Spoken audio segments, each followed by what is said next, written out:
আসসালামু আলাইকুম। Welcome to Cox's Bazar tour. তো ঈদের পরে আমরা গিয়েছিলাম ফুল ফ্যামিলি মিলে একটু কক্সবাজার ভ্রমণে। তো নেমেই আমরা গাড়ি নিয়ে যাচ্ছিলাম ডলফিনের সামনে দিয়ে। দেখতেই পাচ্ছেন আপনারা প্রচণ্ড ভিড় ছিল।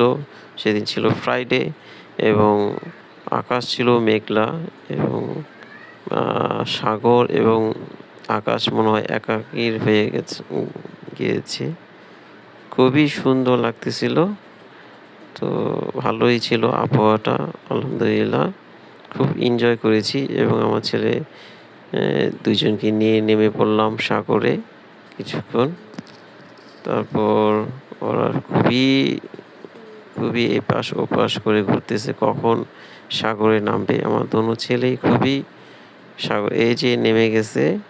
নেমে যাওয়ার পরে তারা ২ জন প্রচণ্ড আ পানিও তার নাকে মুখে চলে গেছে এবং ওই যে আমার বড় ছেলে সে সাঁতার দিচ্ছে এবং সাগর ছিল খুবই উত্তাল। আলহামদুলিল্লাহ মানুষও প্রচুর ছিল এবং বড়, বড় ঢেউ। তো আমিও ছিলাম সাথেই। আসলে বাচ্চাদের রিফ্রেশের জন্য আসলে প্রত্যেকটা প্যারেন্টসেরই বাচ্চাদের সময় দেওয়া উচিত, কোয়ালিটি সময় যেটাকে বলে। এবং আসলে আমরা তো কাজের ব্যস্ততার কারণে হয়ে ওঠে না। যে গোলাম মোহাম্মদ সে সুইমিং করতেছে। ২ জনে খুবই মজা করেছে এবং ডোবাচ্ছিল পানিতে। এই যে ঢেউ, প্রচণ্ড একটা ঢেউ। আ আসলে বাচ্চাদের এই লবণাক্ত পানিতে কোনো ঠান্ডা কাশি কিছুই হয় না। হ্যাঁ?